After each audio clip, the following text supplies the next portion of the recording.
ঋত্বিক তো আমাদের কাছে মামা প্রথমে। দুঃখের বিষয় হচ্ছে যখন উনি বেঁচে ছিলেন তখন কিন্তু তাকে পূর্ণ মর্যাদা দেওয়া হয়নি। ঋত্বিক ঘটকের ছবি আজকে আরও প্রাসঙ্গিক হয়ে উঠেছে। ওর ছবির থেকে আরও নানান রকমের মানে বিচ্ছুরিত হয়। আজকের দিনের চলচ্চিত্র যে ধরনের ছবি পুরস্কৃত হচ্ছে বা স্বীকৃত হচ্ছে সেগুলো অতি সাধারণ মানের ছবি, নিম্ন মানের ছবি। নমস্কার, ইটস মাজ্জা বাংলায় আপনাদের সবাইকে স্বাগত। এই মুহূর্তে এসে আমরা উপস্থিত হয়েছি রোটারি সদনে। এই রোটারি সদনেই হচ্ছে প্রভাত প্রতিম পরিচালক ঋত্বিক ঘটকের স্মৃতিচারণা অনুষ্ঠান স্মরণে 49 বরণে 100। আমরা দেখে নেব কি হচ্ছে এই অনুষ্ঠানে।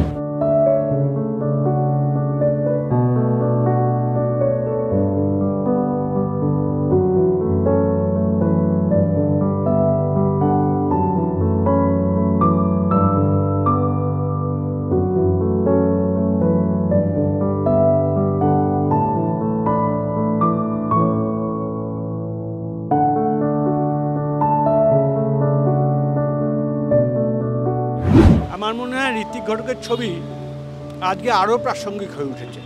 কারণ যদি আপনি শুধু বিভাজনের কথাই ভাবেন, পার্টিশন বা ডিসলোকেশন, এই স্থানচ্যুতি, তাহলে দেখুন এটা আন্তর্জাতিক ঘটনা। আজকে শ্রীলঙ্কা, যে মেক্সিকো, প্যালেস্টাইন, গাজা, সর্বত্র শুধু গৃহচ্যুত মানুষের আর্তনাদ। তার ফলে ঋত্বিক ঘটকের ছবিগুলো একটু গভীরে গেলে বোঝা যায়, আজকে যখন আমরা সেই ছবির থেকে অনেক দূরে চলে এসেছি তখন বোঝা যায় এটা আন্তর্জাতিকভাবেই সংস্কৃতির চ্যুতি বা স্থানচ্যুতি বা গৃহহারা মানুষের যে হাহাকার তার সঙ্গে মেলে না।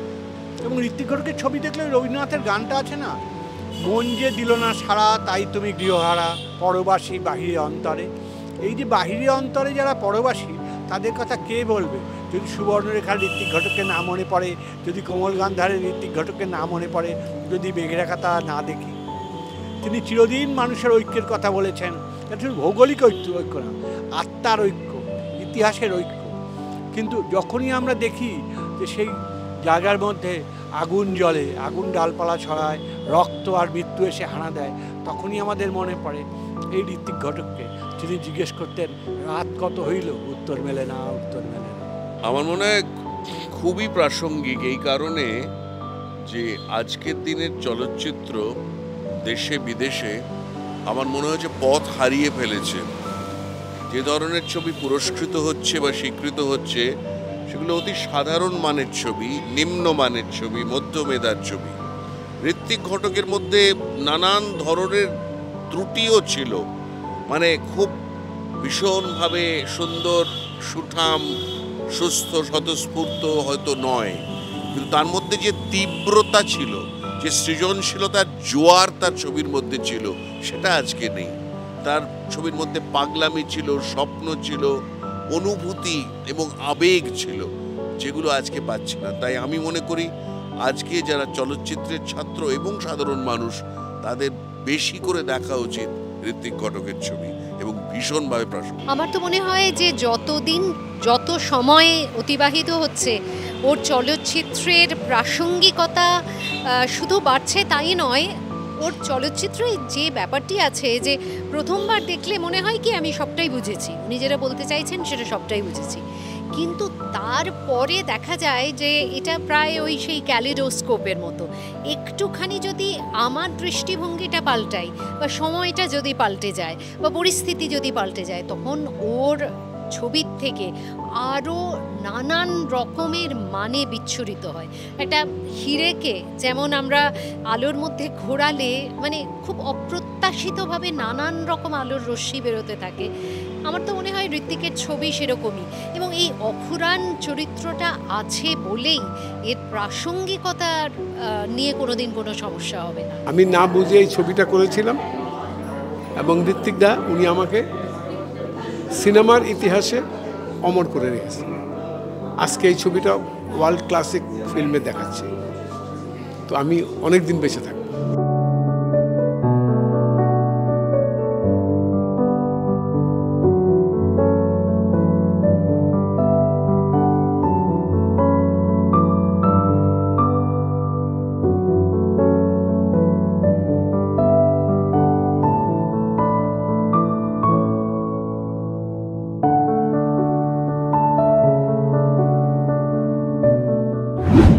মেঘেঢাকা তারা থেকে কোমল গান্ধার কিংবা যুক্তিতক্ক গপ্প থেকে সুবর্ণরেখা, একের পর এক কালোজয়ী ছবির উপহার দিয়েছেন তিনি আমাদের।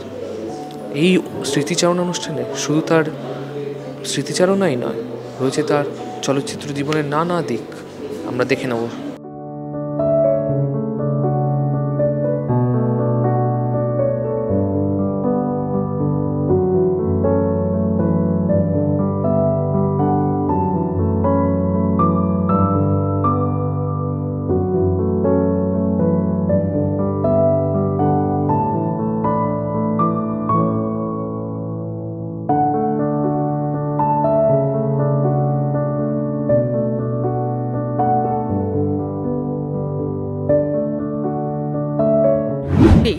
কিন্তু দুঃখের বিষয় হচ্ছে, যখন উনি বেঁচে ছিলেন তখন কিন্তু তাকে পূর্ণ মর্যাদা দেওয়া হয়নি।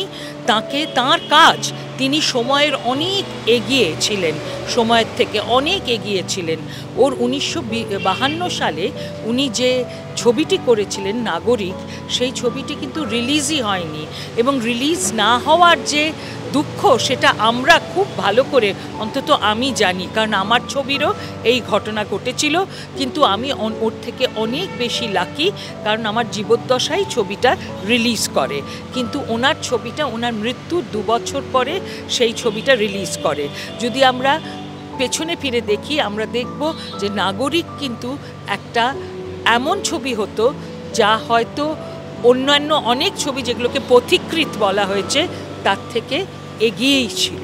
এছাড়া উনি যখন অযান্ত্রিক করেন, উনি যেরকম ছবি করেছিলেন সেই ছবি আজকে সারা বিশ্বে ওরকম ধরনের ছবি হচ্ছে যে একটা যন্ত্রেরও প্রাণ আছে। হ্যাঁ, সেই যে কনসেপ্ট, এটা it was much before its time. 1955-56 মধ্য 50-এ ভাবা যায়। তারপরে উনি ছবি করেছেন যেটা বাড়ি থেকে পালিয়ে, হ্যাঁ, সেই ছবি সেইভাবে যতটা মানে বন্দিত হবার কথা সেই অর্থে তো হয়নি, কিন্তু 400 ব্লোজ যেটা থ্রুফোর ছবি, সেইটা কিন্তু হয়েছে, এবং ইটস এ সিমিলার কনসেপ্ট, এবং সেটা 1 বছর পরে তৈরি হয়েছে, এবং সেটাই হয়ে গেছে নোভেল ভাগের একটা বড় অংশ। কিন্তু ঋত্বিক ঘটককে আমরা ওর জীবদ্দশায় সেইভাবে মূল্যায়ন করিনি। উনি আমাদের কাছে সত্যিই পূজিত হতে আরম্ভ করেছে তারপরে, মানে ধীরে ধীরে সেটা 80-90-এর দশকেই এটা হয়েছে। এবং আমার মনে আছে, আমি যে বছর উনি মারা যান সেই বছর আমি হায়ার সেকেন্ডারি পরীক্ষা দিয়েছি। আমি সত্যজিৎ রায়, মৃণাল সেন এদের সঙ্গে চাক্ষুষ, তপন সিনহা, তরুণ মজুমদার এদের সবাইকে চাক্ষুষ দেখেছি। আমার খুব ইচ্ছে ছিল ঋত্বিক ঘটককে দেখার, কারণ মেঘেঢাকা তারা দেখে আমার মন একেবারে, মানে আমিও তো টিনেজে দেখেছিলাম, সেই সময় মনে হয়েছিল এরকমও ছবি হয়, এরকমও একজন মহিলা হয়, এরকমও ফ্যামিলি হয়।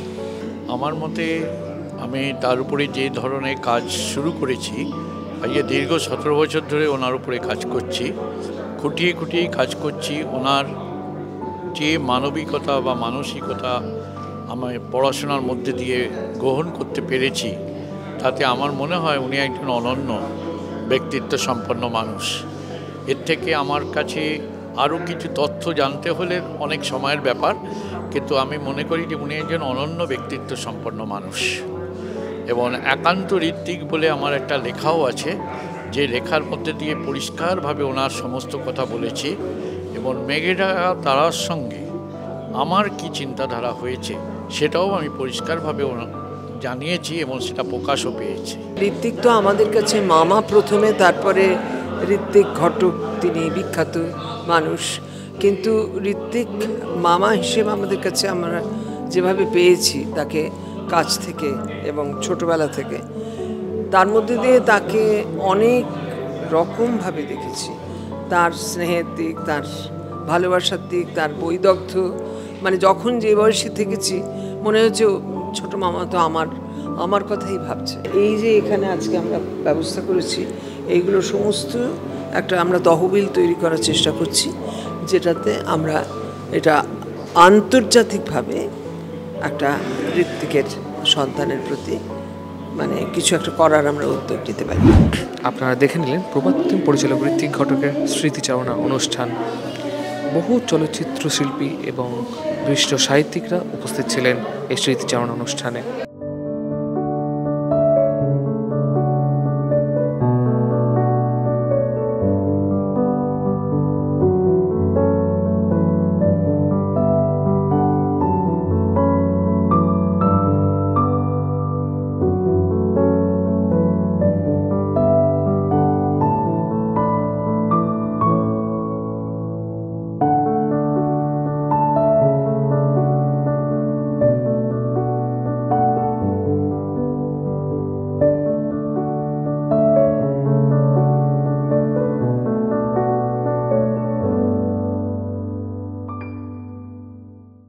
ঠিক এরকমই সাংস্কৃতিক তথ্যের পাশাপাশি নানা বিনোদনের তথ্য আমরা আপনাদের সামনে তুলে ধরবো। তার জন্য আমাদের ফলো করতে হবে ফেসবুক, ইনস্টাগ্রাম এবং ইউটিউবে। আমাদের চ্যানেলের নাম ইটস মজ্জা বাংলা। পাশাপাশি আমাদের ওয়েবসাইটেও কিন্তু চোখ রাখতে ভুলবেন না। আমাদের সঙ্গে থাকুন, দেখতে থাকুন ইটস মজ্জা বাংলা, বিনোদনে নতুন মজা।